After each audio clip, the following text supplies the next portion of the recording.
your pharynx, and we call them pharyngeal muscles. The next, the one they act in your larynx, and we call them laryngeal muscles. And then the anterior and posterior triangle of your neck, also we talk about those. It's very simple. Earlier, when we talk about the pharynx, I say the pharynx is tubular, muscles, correct? Extend from the base of the cranium to the cricoid. So basically, you're understanding a tube extend from the base of the cranium. That tube supposed to push the foot, supposed to push the air. So we'll need to what? Muscles to contract, exactly. Good? So are those muscles the one they acting on the pharynx, the one they make that pharynx to contract, to push whatever content in it? What are those muscles? They are external layer and internal layers. The external layers also are circular. The internal layer are longitudinal fibers. So this is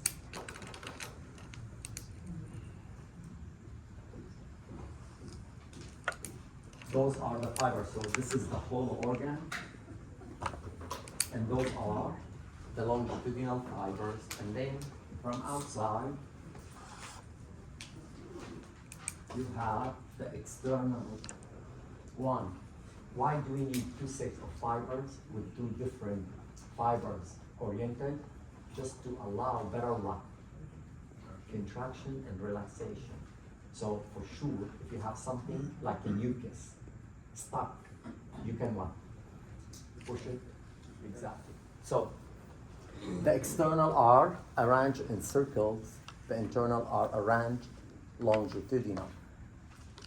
Superior constrictor, middle constrictor, inferior constrictor, no-brainer, guys. The cut at the level of the nasopharynx. That's mean the most superior. So which muscle are you gonna see? The superior constrictor. The cut is at the level of oropharynx. Then will be what? Middle constrictor. The cut at the level of laryngopharynx will be inferior constrictor. You guys got the point? So your imagination is the pharynx, naso, oro, laryngo, superior, middle, inferior constrictor. I'm not gonna ask you to name any of the above. Just I'm giving you an idea, guys, okay? The next are those, the one are oriented longitudinal, stylopharyngeus, palatopharyngeus, and salpingopharyngeus. If you just read those, will be enough. You don't need to know them. Even in your assignment, you don't have any of those questions. The next muscles that belong to neck region are those the one they acting on your tongue, because the muscles of the tongue, they start from all the way from the root and they extend to what? Toward the anterior aspect where you can move your tongue. Genioglossus, haloglossus, styloglossus, and palatoglossus.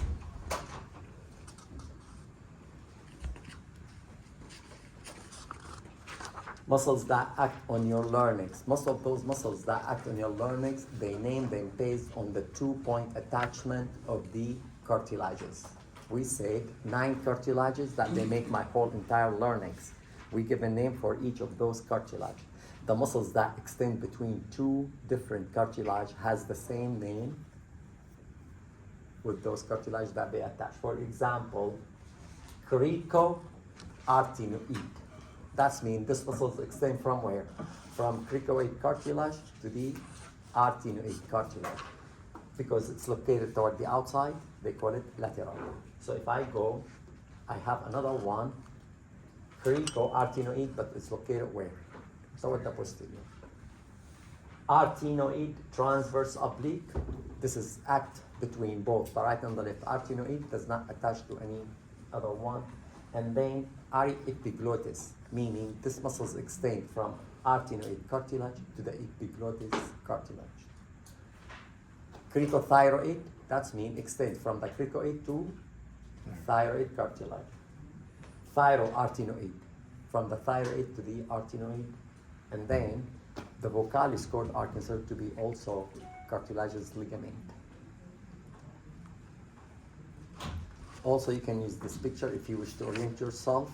As you can see, some of the cartilages and whatever connect between those two of them, it is the name of that muscles. You don't need to waste too much time, just take a look, guys. The next set of the muscles are those, they belong to the anterior and posterior triangle ligament, which is, those are big enough. Those are big enough, okay? Some of them, not all of them, by the way. And I'll tell you which one do you need to focus on. This is the lateral margin of my sternocleidomastoid, meaning the margin toward the outside. This is my clavicular bone, the lateral margin of my sternocleidomastoid, and the midline on my posterior neck. That will create the posterior triangle.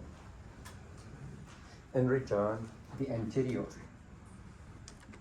margin of my sternocleidomastoid, this one, with mandibular bone as a base, and this is midline of my neck from the anterior. So this midline from the posterior, this is the midline from anterior, and we create the anterior triangle cartilage of my neck. And if you guys remember, when we talk about the lymph node, we said a group of lymph nodes that belong to the posterior triangle, and then a group of lymph nodes that belong to the anterior triangle. Make sense? Sometimes. Let's talk about each of those triangles muscles.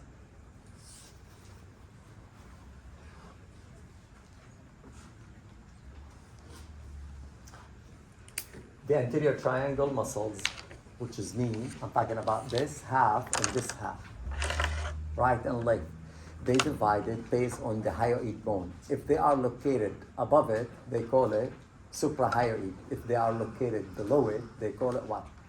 Infrahyoid. So they're located in the anterior triangle, but based on the hyoid bone, they divided into superior and inferior. So infrahyoid muscles are thyrohyoid. Thyrohyoid. That's me from the thyroid cartilage to what? To your hyoid bone. That's me from here to here. I told you those, some muscles are pretty much tiny, you don't even see in imaging, okay? The next, sternohyoid. That one is a little bit longer. From my sternum all the way up like what? A band to my hyoid bone. Sternothyroid. From my sternum to my thyroid cartilage. So this one. And then omohyoid, which has two bells. Two bells. You see it in the picture for you guys to understand it, because one it goes this way and the other one goes down to the scapula.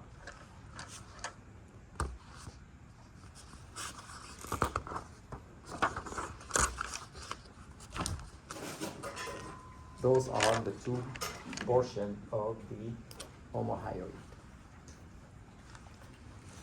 Sternohyoid, sternothyroid. There are very little tiny muscles, guys, on the anterior triangle.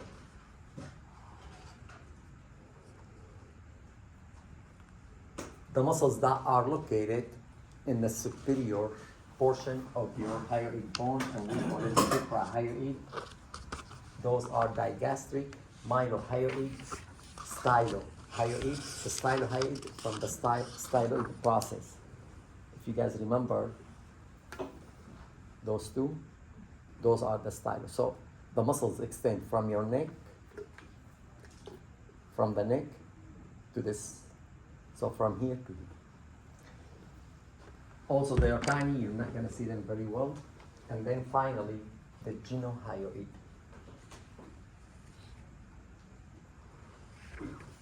Just read the name of the muscles and look at the picture if you wish. One more time, do not waste too much time. I am not going to ask you, no one is going to ask you about any of those muscles, guys. Okay? The next is posterior triangle muscles, which is, I'm talking about the margin of my sternocleidomastoid, the lateral margin all the way toward the back. Some of those muscles, you guys have learned them. that belong to the spine. Others, you're gonna learn them when we get to shoulder on the second part of the semester because they act on my shoulder, okay? Trapezius is one of those muscles. Levator scapulae, it's another muscles we're gonna cover in detail when we get to the shoulder. And then those two gentlemen, we have already covered them last week, which is they acting on the spine, splenus capitis and splenus cervicis. Those are part of your filet mignon on the cervical region. They remove one half of your trapezius and they keep one and they call it trapezius because of the shape, of course. As we said, we're gonna learn about this muscles more detail when we get to the upper extremity. If I remove it, I'm gonna see another muscles that extend between my cervical spine transverse vertebra and the superior angle or the medial angle of my scapula, and we call it levator scapulae because you use it to pull your scapula up. Of course, the splenus capitis and splenus cervicis are those over here, the one we learned them last week. The next one also, I have mentioned them last week, the scalene muscles, because we use the medial and the anterior scalene muscles, the anterior and middle one, we use them to locate your, which plexus, cervical or brachial? Huh? Brachial plexus. So we use those two muscles to locate. Those are three muscles, back to back, 1, 2, 3, anterior, mid, and posterior. And we call them scalene muscles. The next group also, those are located around the spine, vertebra body, and I mentioned earlier those two muscles, longus colli, and you have another two of them, they're tiny two, we call it longus capitis. Those two muscles on the right and on the left will be identified just anterior to the spine, vertebra body, and posterior to the thyroid gland, okay? Or posterior to the other structure that you learn, larynx and pharynx. I'll show it to you in the image later on. Those are the muscles that act on your pharynx. The whole organ pharynx is this one, and we say it is enclosed by what? By a muscle, which is the constrictor for circular and longitudinal fiber for the other muscles. So you are seeing over here the palatopharyngeus one, and then you are seeing the superior constrictor muscles. You could see other muscles also in on the neck region, like the digestive muscles, the one we call the stylohyoid muscles. It is too hard to point on them, guys. You don't need to worry too much, okay?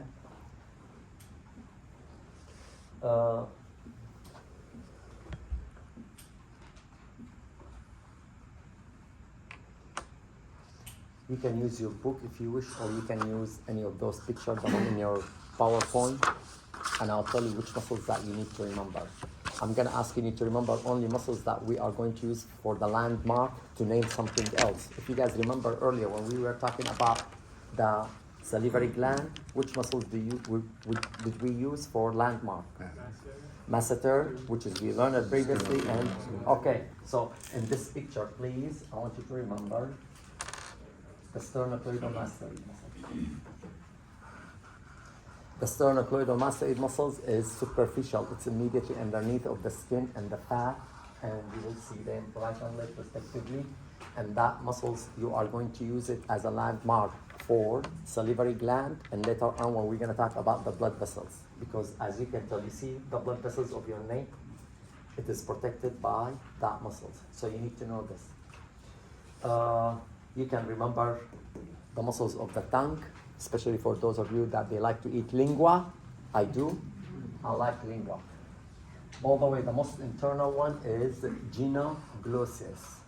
If you move toward lateral from that midline, you're gonna see the hyoglossus. And further more toward outside, you will see the mylohyoid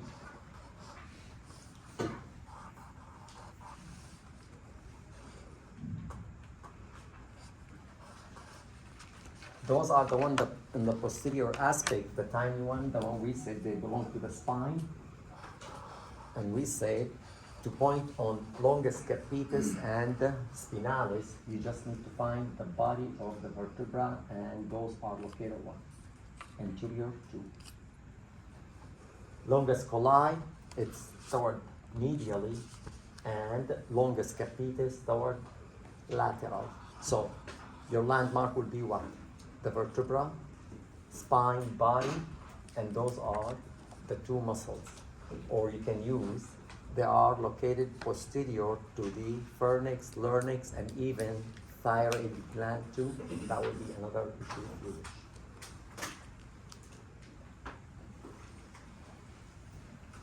It's obvious from this picture, we are at the level of the larynx. So we're gonna see some of those muscles that they extend from the bottom toward up to my larynx, and this is the thyrohyoid, between the thyroid and the hyoid bone. So you can see it right and left. Another one, sternohyoid, also the same. Both of those muscles and omohyoid, we refer to them by the straps muscles. Okay, so when we refer another muscle for Hollywood people only, not for us, which is that one you are seeing, and we said this is the platysma muscles, the turkey one. Okay, so basically whatever is going to act on my larynx are the constrictor muscles. So that's why you see also constrictor muscles on this region. For the spine body, you have those two, which is longus colli and longus capitis. Nothing else do you need.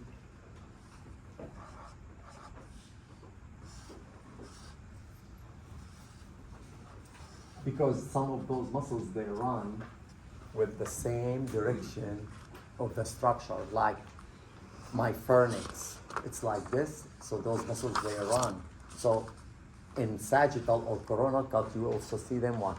Running with the same axis. So this is why, if you say this is my, or this is your pharynx, that's a tube, means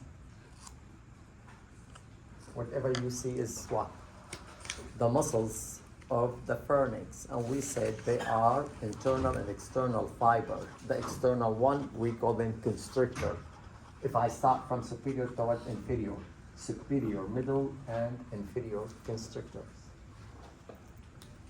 Make sense? Sometimes. Of course, some of the tongue muscles, you are seeing only half. The middle one also is the genioglossus. The most bottom one is the myohyoid, sorry, not myo. Sternothyroid, mean the muscles that has to extend from my sternum to my thyroid cartilage. This is my sternum, and this is my sternum. Sternothyroid, same, my sternum to the thyroid. So those two fibers of those two muscles are what? Intermingled together, and they are on the top of each other, but one of them end all the way up in my hyoid bone, the other one end in my thyroid cartilage. And the name will be based on this.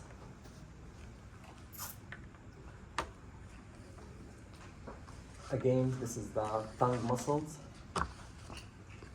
if you wish to remember them. Question? Don't waste too much time on the muscles, guys. Okay? You'd rather waste time on everything else except the muscles. You could read more if you wish, and you can ask. You can email me, you are more than welcome. The next part for today's lecture will be the blood vessels of the neck region. We have talked about those. We're gonna just repeat them, correct? That's your heart. What's the name of the artery that comes out of your heart? Aorta. Aorta comes out of the left ventricle, carry the oxygenation. Your aorta consists of 3 portions based on the blood flow, guys. Move always, when you learn artery or vein, use the blood flow direction to name the artery. So, from my heart, the aorta goes up, taking the blood also up. Then I'm gonna call that portion as what? Ascending aorta. Then, Mr. Aorta is gonna curve, then I'm gonna call it what? Curved aorta, the arch. And then, goes down, descending. So, up, curving, down, like a circle. We're gonna talk about those in detail, not next week, the following week. But for now, just remember those 3 portions of the aorta. Now, the blood that supply the neck and the head region, they comes out of where? The arch. What is the first branch of the aortic arch? On the right side. So you are looking, that's a right, and this is what? Left. This is superior, meaning toward your head, and this is inferior toward your feet. The blood is moving from the arch, which is exactly the arch behind your sternum, and move up in your neck. The first branch from the aortic arch is this. Brachiocephalic artery. In your body, everything is same, right and left. Everything, with the exception to the rules. There's a small tiny exception in our body that the right and the left, they don't match. And one of those exceptions is the brachiocephalic artery. You do not have it on the left, you have it only where? On the right side. The brachiocephalic artery is going to split in 2 arteries.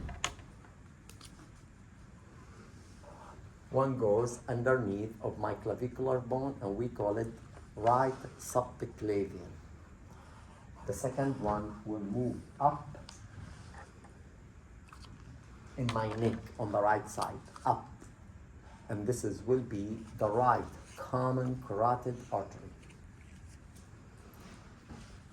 Move toward the left. The next branch from the aortic arch on the left side is left common carotid artery. So, your right common carotid artery doesn't come directly from the aortic arch. Your left common carotid artery comes directly from where? From the aortic arch. Some people, they are still normal. Just we call it normal variation. They have bovine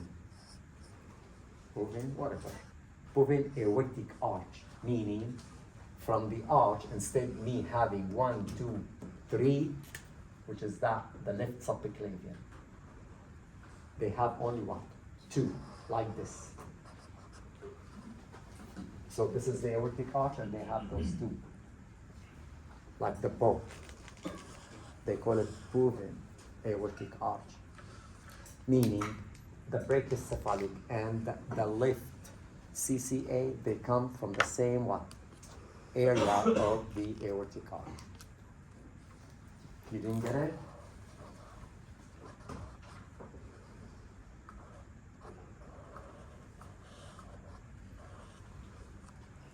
Brachiocephalic and the left CCA coming out from the same. So what are the 3 branches of your aortic arch, Mr. Eli? What did you eat? Don't tell me you eat meat or chicken. Oh my God. I told you, eat something light. What's the point of you being in the class person? I need the brain, guys. Don't eat heavy food. Heavy food puts you to sleep. The first branch of the aortic arch is brachiocephalic. The second one is left CCA. The third is left subclavian. Now, what are the 2 branches of the brachiocephalic, Mrs. Starr? The 2 branches of the brachiocephalic artery on the right is right subclavian and the right common carotid artery. You got it? Okay. The right and the left common carotid artery, they are going to be enlarged slightly. In most of the people, the enlargement happen at the level of what? The thyroid cartilage. This is the thyroid cartilage. If you go toward the right or left, this is where is the enlargement. So this is the carotid artery, and it gets a little wider by the level of my thyroid cartilage. This wide area, we call it carotid bulb. You can see it, and I can show it to you later on. We call it the carotid bulb, in which the split of the CCA into internal and external carotid artery, and you guys have learned about both of the above, correct? Any question? Other blood vessels, which is they supplying the whole entire neck area. All the structure, the one we talk about them. I thought you wanted a question. All the neck area structure, the one we talk about, they are supplied by branch from external carotid artery. Your internal carotid artery doesn't give any branch to supply anything in your neck. All the branches of your internal carotid artery are where? In the brain. So we're gonna keep the blood for what? To supply the brain, okay? So this has nothing to do with my neck. Only what? The external carotid artery. What is the first branch of my external carotid artery? Your first branch is the thyroid artery, superior thyroid artery.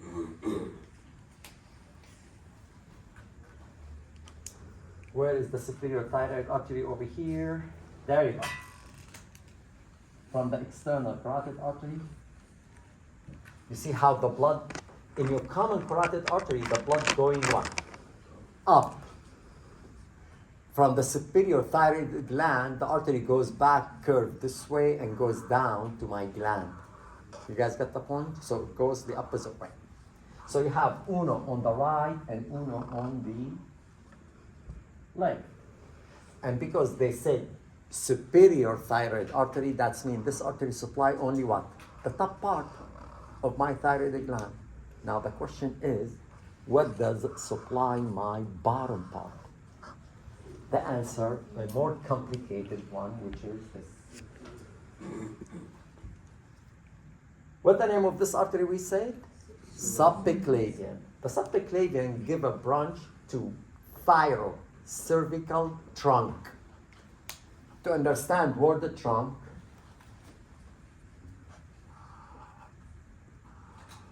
this is a trunk, and I am going to have more than one branch, either 2 or what? 3. So this is the trunk, and there's 3 branches coming out of it. If only one branch, then you don't call it the trunk. You're gonna call it what? Just the branch. But when more than one, you're gonna call it what? If you wish. So the thyrocervical trunk is going to give me 3 branches. Uno, dos, tres. The tres, meaning number 3, is the one go to where? To my thyroid gland, bottom part, to give it blood supply. You see, guys, how much is your thyroid gland important? What did I say earlier? You need your thyroid gland for? For everything, basically. A baby born with no thyroid hormone, we call it cretinism, mean retarded. They don't want to use that word in the medical book, so that's why they refer to what? Cretinism, like criticizing. That means he's retarded. A female with the low T3 and T4, we said, does not conceive, making baby. Your metabolism will be gone if you have no T3 and T4. That's mean, where's my thyroid is gone? Meaning, Your thyroid gland, it's pretty much what? Very important. This is why, not me, God give us two different blood supply for the top and for one. In case you're missing one of them, the other one will what? Will always compensate. You guys get it? So, if I ask you bottom line, Mrs. Carey, what does supply your thyroid gland? Superior thyroid artery and inferior thyroid artery. Your superior thyroid artery comes from where? Directly from the external carotid artery. Your inferior thyroid artery comes from where? From thyrocervical trunk, and the thyrocervical trunk comes from subclavian. Name structure you learned in the neck today, please. Any structure you have learned in the neck earlier today. What did you eat? It looks like you eat more meat. It looks like you are completely trachea, esophagus, all of it. The muscles, the arteries, the veins. I need another name. Go ahead, name anyone. Anybody can name what you learned today. What is the first structure you learned about today? Pharynx. That's me. Your external carotid artery is going to give me pharyngeal artery. Did you learn about learning? Yes, we did. Then my external carotid artery is going to give me an artery that we call it laryngeal artery. There's no brainer, guys. You're not going to sit down and learn all of the above because this is what we call it waste of your time. Every structure in your body has to receive a blood. All what you need to remember that all of the above structures, they get blood from where? From the source. The source is the external carotid artery.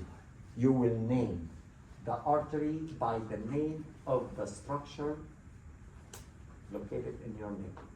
Pharyngeal artery. Larynx, laryngeal artery. Correct? What's the name of this bone? Mandibular artery. Comes from external carotid. What's the name of that bone?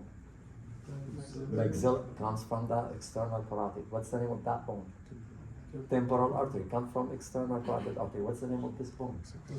Occipital artery coming from? Okay. Now we call this one auricle of the ear. And the artery behind it, they call it posterior auricular. That's a little trick. Okay? It comes from the external carotid artery. That's your face. Yeah? The facial artery. That's my nose. Guess what they call it? Nasal. All right, nasal artery. Any questions? Okay. One more last artery that you need to know. Basically, you did already learn about it, by the way. Okay? Which is, it's a branch from the subclavian too, and supply the posterior 1/3 of your brain.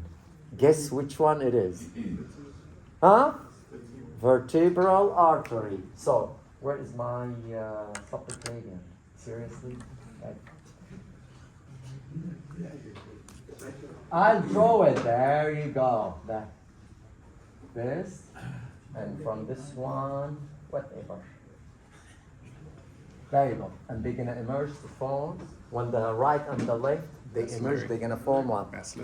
Basilarity. Now, where the vertebral artery located? Where do you see it moving in your neck? Where is it supposed to move in my neck? In the cervical vertebra, transverse foramina. Do you guys remember we said the cervical vertebra has the transverse foramina that belong to it? It is not formed by the notch. You guys get it? You can look at that. So that's where are you going to see the vertebral artery. Okay? All right. Let's see. You could see this picture. Basically,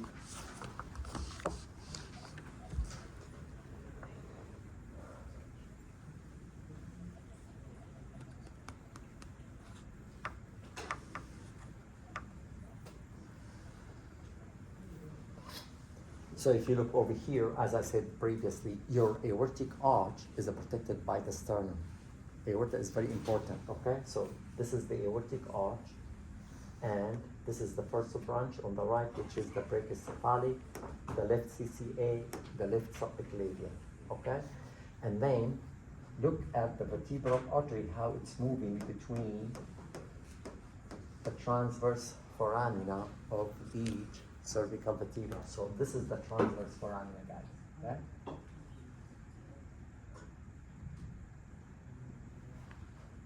I'm not gonna put all of it. Okay. And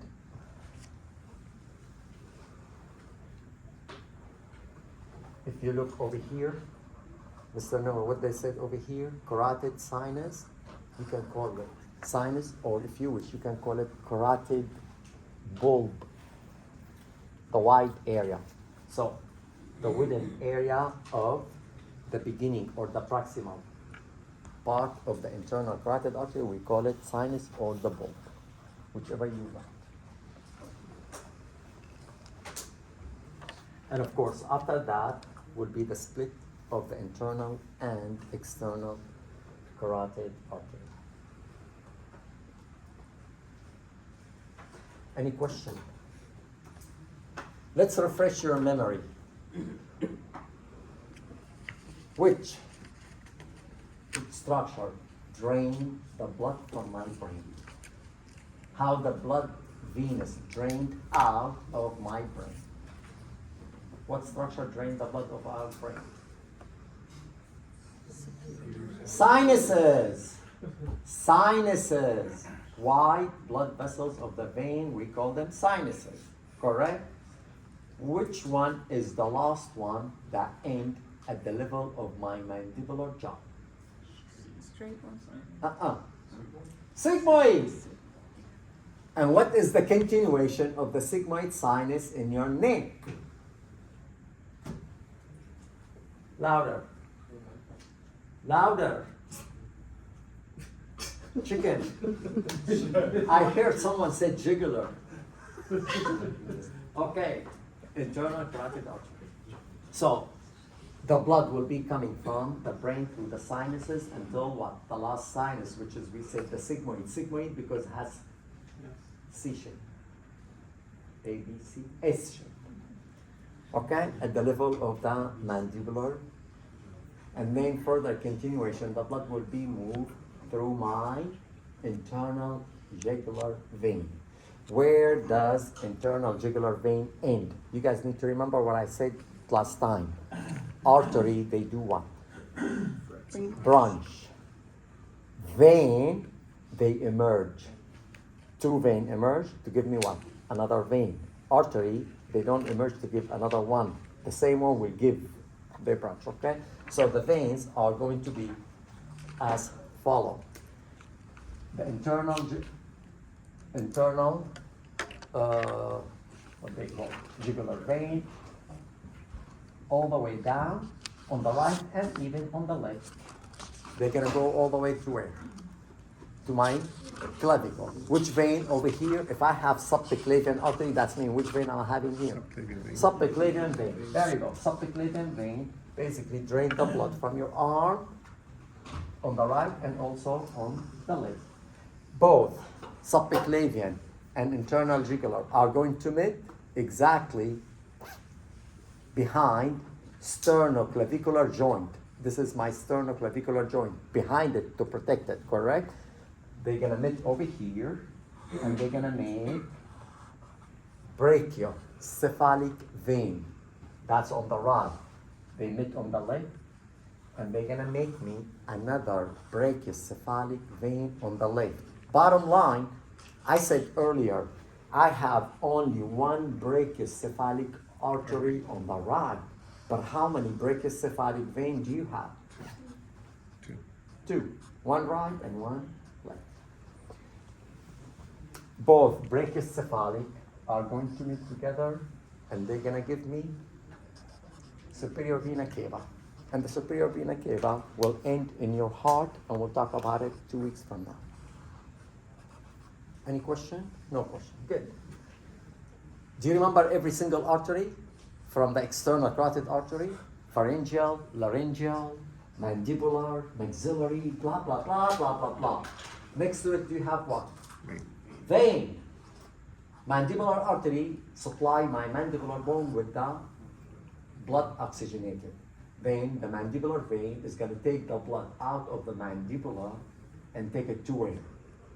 To the internal jugular vein. Pharyngeal artery supply my pharynx. That's mean pharyngeal vein will drain. So I have pharyngeal vein on the right and on the left. They take the blood, right and left what?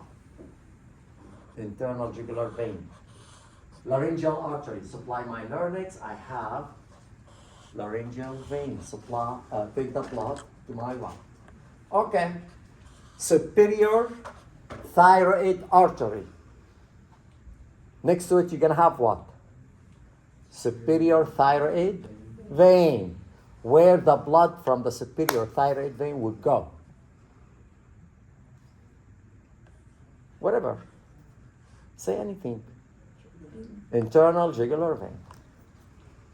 So, bottom line, all structures in your neck drain blood to which big vein? Internal jugular vein. Done deal. That's all what you need to remember. Any question? No question. Good. Now, why they didn't put it? We make it. Don't worry about it. Huh? I'm gonna make a vein, which is very important. If you want to know that person, he's really, really pissed off. When he yells, you look at his neck over here. What are you gonna see? You're gonna see a blood vessel's that one, pumping, bulging out. That's your external jugular vein. So you have internal, because it's underneath of the muscles, but also you have underneath of the skin one. External jugular vein. So bottom line, external jugular vein on the right, external jugular vein on the left. Where do they end? In your subclavian vein. Vertebral artery on the right, vertebral artery on the left, and then I'm gonna have what? Vertebral artery also end in your subclavian vein. So whenever you have an artery, you need to have what? Vein. There is no exception to the rule in that part, except a little bit. We'll talk about it when we get to that.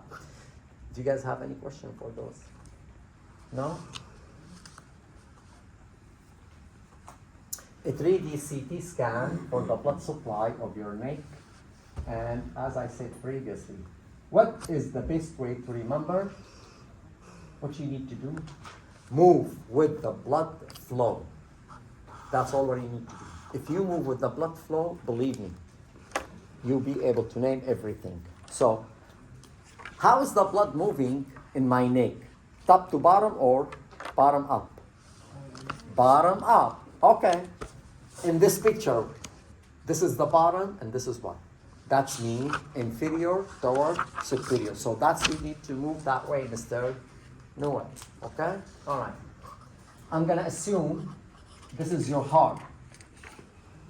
Maybe it might be bigger. Sorry about that. Okay? All right.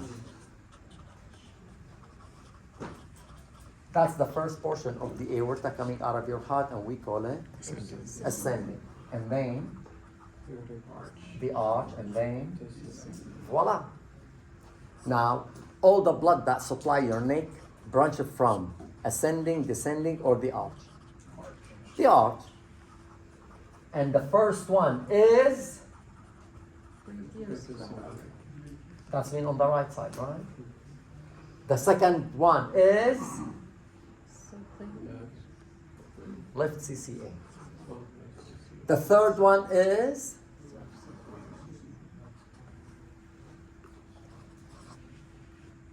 so far you have 3 questions, Mr. Noel, on your test. Name 3 structures. Correct? The brachiocephalic will give me 2 branches. What are they? Goody.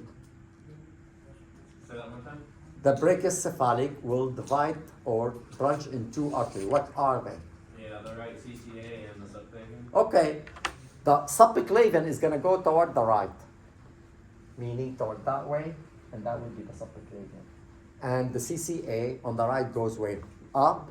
So I move up with my flow direction. Up, up, up.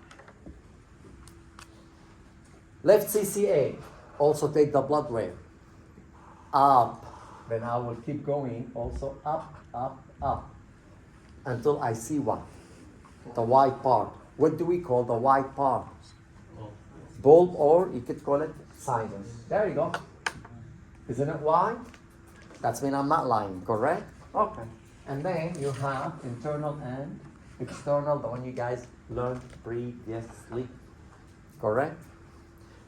Some of the branches of the carotid artery, you could see it over here, like the facial, lingual, I forget the lingual. Oh my God. There's an artery, they call it tongue, lingual, okay? So all those branches. You don't need to know the small branches, guys. If you remember the big ones, that should be okay. Because we don't have problem in those little tiny arteries. Most of the problem are related to the internal carotid artery, slightly common and external. There is no problem in those. Mostly people will have problem in the internal carotid artery. This artery, the one moved between the spine. It has to be my vertebral artery. It's obvious, correct? That's all we need from this picture. Oh, yes. You guys have this picture before, correct? Okay. So what do you need to name? Name every segment based on what I did. Based on the blood flow direction. The flow direction is from inferior towards superior in this direction. I don't think you're gonna have a hard time for that. What do you think, Mr. Noel? Yes or no? Right? Okay. Can we pass? Bypass. Okay. Well, this is MRA. This is something procedure you guys gonna lose it. Subtracting. You see, they took all your structures and they keep only what? The artery. So we call it subtract image. You'll learn about this. This is 3D CT scan, which is the same. So if you know this, you know this. So you don't need to sit down and study what? Both of them. Okay. Now, the axial cut. Have you tell that all those big vessels on my neck, they run what? In this direction? Meaning surgical cut, you're gonna see them open, but the axial, you're gonna see them what? Circle. Roundy, moundy, correct? Okay. Now, we are going to use this muscle, which is, we call it sternocleidomastoid. If you go toward the skin and the fat, toward outside from the sternocleidomastoid, you are going to see that vein that you can tell people they are what? Pissed off. Okay? So this is the pissed off one. And that will be the external jugular vein. Oh, by the way, not only pissed off people that they have this, people when they have right side heart failure, you can look at their neck, you can see that vein as big as my finger. Yeah. Because there's a backflow of the blood.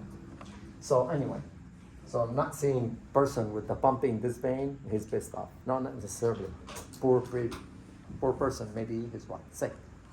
So your sternocleidomastoid is your landmark. Toward the outside is my external jugular vein. That's me. Toward the opposite side will be what? That's what my grandma, she told me. Internal jugular vein. If I move more further toward inside, then I'm gonna see what? Carotid artery. If the cut beyond or above the thyroid cartilage, that's me, you are going to see what? The bifurcation, internal and external. And internal and external. Please remember, veins are always what? Bigger than the artery. diameter-wise. We call the veins in our body by the capacitance of the cardiovascular system. What capacitance? Please. How much? You are my hero. How much? That's all what I need. How much? How much? A lot. 2/3 of your blood at any time. During right now, 2/3 of your blood is in your vein. The 1/3 length is where? In your artery. Correct. That's why. A 2/3 of a blood, that's a lot, correct? Meaning the veins, what they need to do, they have to expand to tolerate the 2/3 of your blood. Why? If the vein does not expand and you have 2/3, what's going to happen to the pressure in your vein? It's going to go up. Meaning when the blood goes back to your heart, it's going to go hard with what? With high pressure. A high pressure on your heart will get tired in less than 30 minutes. To the point, he may choose what? Enough is enough. Leave me alone. I'm tired. I keep pumping with the high pressure. So this is why. Veins in our body, they do not offer pressure. How much the maximum pressure in your vein? The maximum pressure in your vein is 20 millimeter mercury. How much the pressure in your arterial system? Brachial pressure, how much is the brachial pressure in normal people? 120. So use your imagination. 20, 120. That's a lot. Veins, they do not offer pressure, they do not offer resistance. Why? Because I need the blood to go back to my heart. Nice. Without pressure, without resistance. Do you do cardio at the gym or no? You don't go to the gym? People, when they do cardio at the gym, that's what I'm explaining. This is what we mean with word cardio. I'm allowing more blood in my vein without increase the pressure and the resistance, so the blood will return more back to my heart. I know you don't do any gym, Kelly, Nope. so don't give me that look. Okay? That's the point. So, not to get lost, imaging-wise, veins, you're going to see them what? More bigger than the artery. So, you're not going to get lost, okay? On the other hand, internal carotid artery supply what? What does my internal carotid artery supply? Which part of your body internal artery supply? When someone say, I will move on. Louder? At the brain. The brain. Meaning, is your brain important or not? Very. Very important. Okay. That means my internal carotid artery has to be a little bit bigger than the external carotid artery. Can you see them bigger or not really? Yeah, they are. Okay, so you can use that clue to determine which one internal, which one external. On the other hand, anatomically, in majority of the people, the internal carotid artery is located posterior to the external. As you can tell, if I'm coming from anterior, I will see first what? External, go down further, I will see the internal. Bigger, it's easier for you. So one more time, your landmark for this is what? For all the blood vessels, sternocleidomastoid. And finally, for the vertebral artery, your landmark is what? The body of the vertebra, and those are the right and the left.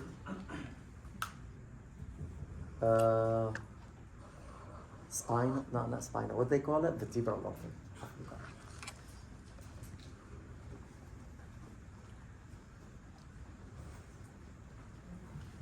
This picture, you have only the common carotid artery and the external jugular vein and internal jugular vein. So we are going to use similar concept.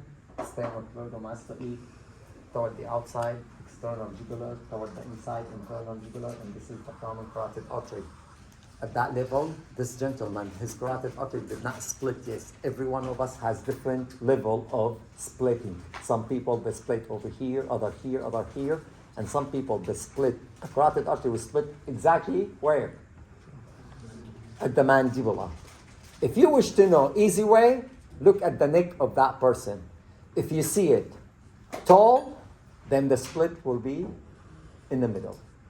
If the neck is short, fatty, then the split will be where? At the mandibular one. Where did it go? That.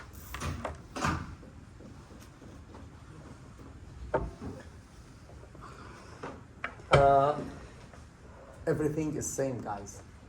Your landmark is sternocleidomastoid toward the out, external, internal jugular, carotid artery. No brainer. And of course, don't forget about the vertebral, which is related to the spine body.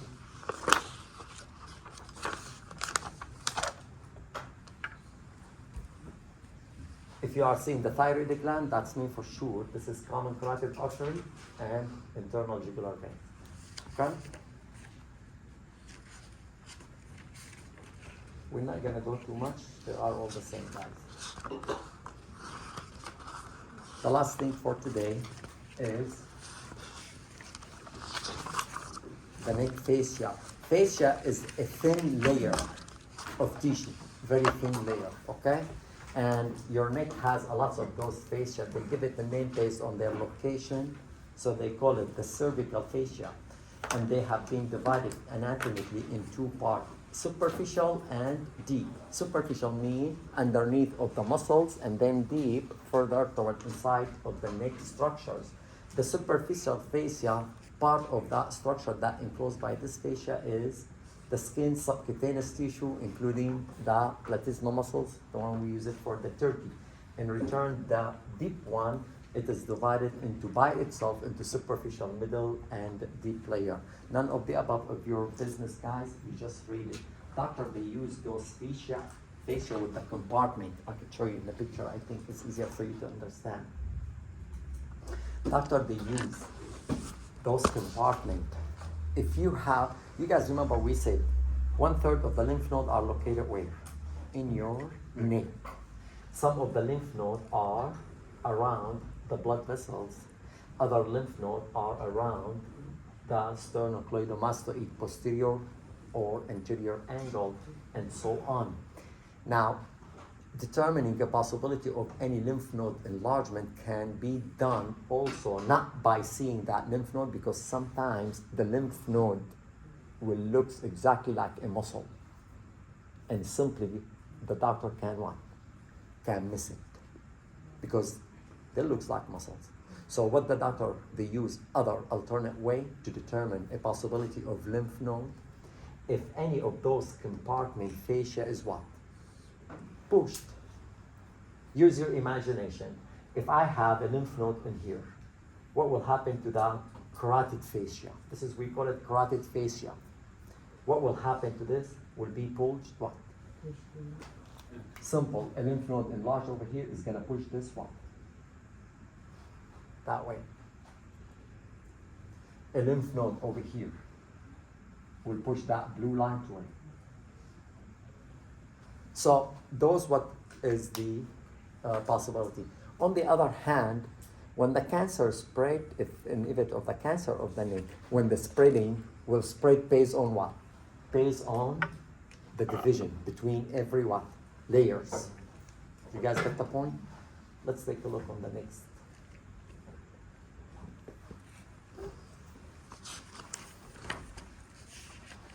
The previous picture, basically the previous picture, they are showing you the very first layer, the external superficial layer, which is, we say, hosting only the skin and some of the muscles that not belonging to your spine. You see, those, the filet mignon, are not a part of it, only what? The outer one. In return, the deep fascia by itself has different levels, which is, this is the deep fascia, and has multiple different levels, including the fascia for the carotid artery and the internal jugular vein. So where is the mass is developing and how it's pushing on those structures based on the fascia deformity, we can know the problem. So the superficial layer of the deep fascia, we also refer to it investing layer, okay? And cover the submaxillary, parotid gland, deep muscles, including platysma, trapezius, sternocleidomastoid. This layer includes the mandibular masticator space and the focus dental submandibular infection. You go further. Now, they include the superficial one, the first layer, and the deep one. So we have for the deep one, the one with the yellow, the one with the blue, and the one with the red, purple, whatever you want to call it, I don't know. You do not need to worry about those space yet, guys. This is just for your own information. I am not going to ask you, okay? But every structures in the neck is divided based on the location in the fascia, the way how they are located. So you could tell each one how they are divided and located. Any question? No question. What are we gonna do for the rest of the 3 hours? That was too fast. Huh, Mr. Noel?